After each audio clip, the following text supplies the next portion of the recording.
이재명 대통령이 대통령 직속 지방시대위원회로부터 첫 업무 보고를 받았습니다.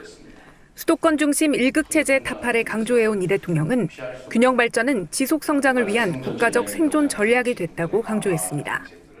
수도권 집중이 지나치게 강화되면서 오히려 이제는 성장의 잠재력을 좀 훼손하는 상황에 5극 3특을 중심으로 다극체제를 만들어 감으로써 5극 3특은 전국을 5대 초광역권과 3대 특별자치도로 나눠 지역별 맞춤 성장을 추진하겠다는 전략입니다. 김경수 지방시대위원장도 지역을 전략자산으로 재정의해야 한다고 말했습니다. 권역별 성장 엔진 구축과 지방대학 혁신 등 새로운 균형 성장 체계를 마련하겠다고 밝혔습니다. 권역별로 전국토를 넓게 쓰는 국토공간 대전환 전략이 필요합니다. 지방을 대한민국의 신성장 동력으로 만들어야 합니다.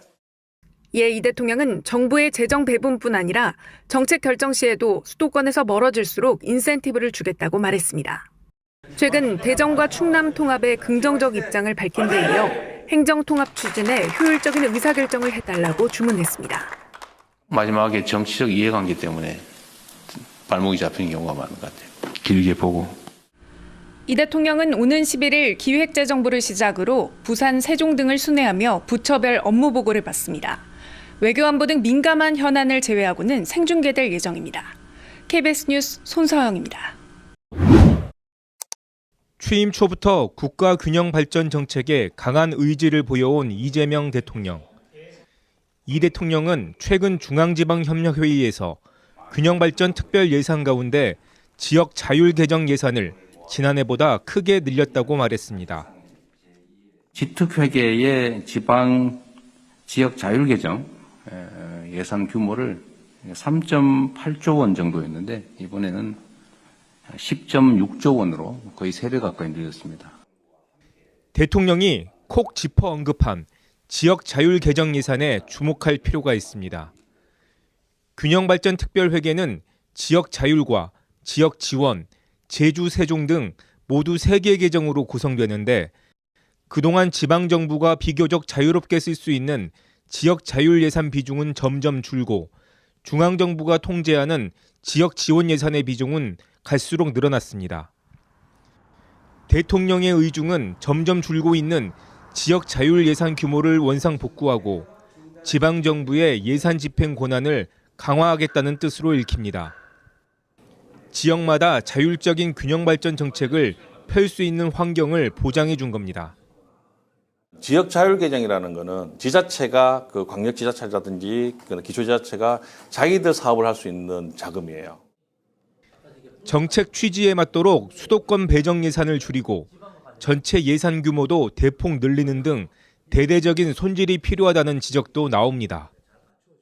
지역 발전에 동원되는 항목을 만들어서 예산을 현재 한 2배 정도는 만들어야 되지 않을까. 정부의 지역 자율 예산 증액이 균형발전 특별회계 개혁의 신호탄이 될 수 있을지 주목됩니다. KBS 뉴스 조경모입니다. 취임 후 처음 대구를 찾아 타운홀 미팅을 진행한 이재명 대통령. 대한민국의 제일 큰 문제는 지역과 수도권의 불균형이라고 지적했습니다.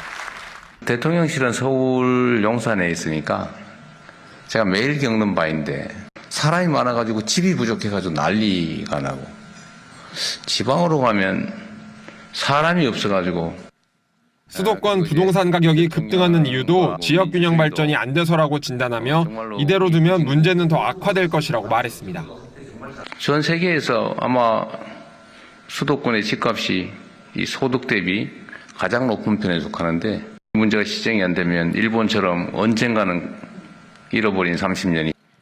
참석한 시민들은 지역의 의료 등 인프라와 일자리 부족 문제 등을 호소했습니다. 특히 청년들이 지역에서 터를 잡고 살아가려면 실효성 있는 정책이 필요하다는 목소리도 나왔습니다.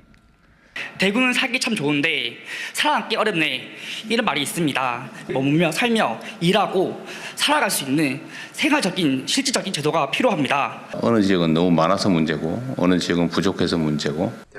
정부가 찬반 양론이 있는 11호 부동산 정책에 대한 시장 반응을 살피고 있는 가운데 집값 문제 해결 의지를 거듭 밝히고 있는 이 대통령. 지역 이전에 대한 인센티브 등 강력한 지역 균형 발전 정책을 추진함으로써 부동산 문제에 대응해 나갈 것이란 관측이 나옵니다. KBS 뉴스 강준원입니다. 통계청 조사 결과 최근 10년 사이 수도권으로 순유입된 인구는 39만 8천 명입니다. 세종시와 혁신도시 등 공공기관 지방 이전으로 지난 2011년부터 6년 동안 수도권 순유입 인구가 마이너스를 보였지만 2017년부터 다시 플러스로 돌아선 결과입니다. 이 때문에 지난 2019년 수도권 인구는 처음으로 전체 인구의 절반을 넘었고 오는 2052년에는 53%를 넘길 것으로 예상됩니다. 비수도권에서 수도권으로 이동하는 이유는 직업의 비중이 가장 높았고 가족과 교육, 주택 등의 사유가 뒤를 이었습니다. 특히 교육의 경우 지난 2013년 8%에서 지난해 12.4%로 꾸준히 증가세를 보이고 있습니다. 연령별로 보면 청년층과 중장년층의 이동 양상이 확연히 엇갈립니다. 19세에서 34세 청년층은 최근 20년 동안 지속적으로 수도권에 순유입된 반면 40대 이상 중장년층은 최근 20년 사이 꾸준히 수도권에서 지방으로 순유출됐습니다. 청년층 같은 경우는 직업과 교육 사이로 순유입이 많이 이루어지고 있고요. 반면에 중장년층은 직업과 자연 환경 등 사유로 순유출을 보이고 있었습니다. 수도권 내에서는 서울에서 경기도로의 이동이 두드러졌습니다. 서울은 해마다 평균 3만 명의 인구가 비수도권에서 유입됐지만 이보다 3배 이상 더 많은 연간 11만 명의 인구가 경기와 인천으로 나간 것으로 조사됐습니다. 높은 집값 등이 원인으로 분석됩니다. KBS 뉴스 이승훈입니다.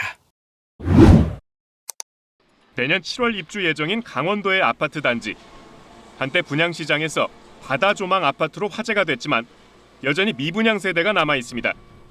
이런 고질적인 지방 미분양 문제 해결을 위해 정부가 세제 감면 카드를 꺼냈습니다. 지방에서 전용 면적 85제곱미터, 취득가액 6억 원 이하의 준공후 미분양 아파트를 사면 취득세를 50% 감면해주겠다는 겁니다. 두 번째 집, 세컨드홈 혜택도 늘어납니다. 무주택, 1주택자가 인구 감소 지역에서 두 번째 집을 살 경우 공시가격 9억 원, 취득가액은 12억 원까지 1주택자와 같은 부동산 세금 혜택을 받을 수 있습니다. 인구 감소 지역에 대한 주택 취득세 감면을 좀 확대 적용을 하면서 수도권에 집중되는 수요를 좀 더 비수도권으로 이전하는 효과가 있을 것으로 저는 기대하고 있습니다. 지역 투자와 고용을 촉진하기 위해 인구 감소 지역 내 기업이 지역 주민을 고용할 경우 세액공제도 신설하기로 했습니다. 국가 균형 발전을 위한 세제 개편이라는 것이 정부의 설명이지만 지역의 투자 수요만 부추길 수 있다는 우려도 나옵니다. 생활하면서 돈도 쓰고 교류도 더 활발하게 하고 이제 그런 과정 속에서 지역이 활성화되는 게 진짜 지역 활성화다라는 생각도 들고요. 이번 개편안을 반영한 관계법률 개정안은 국무회의 의결 등을 거친 뒤 오는 10월 국회에 제출될 예정입니다. KBS 뉴스 정현욱입니다. 국정운영 5개년 계획은 국민통합, 혁신경제, 균형성장 등 5대 목표 아래 123개 과제로 구성됐습니다. 특히 수도권 중심 체제에서 벗어나 권역별로 발전 거점을 조성하고 광역교통망도 촘촘히 연결해 국가 균형성장을 이루기로 했습니다. 혁신 경제를 도모하여 그 결실을 모두와 함께 나눌 수 있도록 균형 성장을 추진할 것입니다. 부산 경남과 함께 동남권 거점 역할을 할 울산은 7대 지역 공약이 국정과제에 포함됐습니다. 어린이 치료센터가 특화한 울산의료원 설립과 국가 고자기장 연구소 유치, 또 세계유산인 방구천의 암각화 관광자원화도 추진하기로 했습니다. 북극 항로 시대를 대비한 울산항 고부가 에너지 물류기지 조성과 조선 자동차 석유화학 등 주력 산업의 친환경 전환 등도 추진 과제에 담겼습니다. 국정과제를 선정한 대통령 직속 국정기획위원회는 자치재정권 확대도 약속했습니다.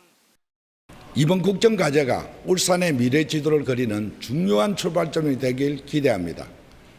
포함된 사업은 속도감 있게 추진을 하고 연계사업 또한 계속해서 발굴해 나가도록 하겠습니다. 울산의 성장 기회를 놓치지 않겠습니다. 울산시는 부유식 해상풍력단지 조성과 수소산업 육성 등도 국정과제와 연계할 수 있도록 실행 방안을 마련해 정부에 건의할 계획입니다. KBS 뉴스 허성권입니다.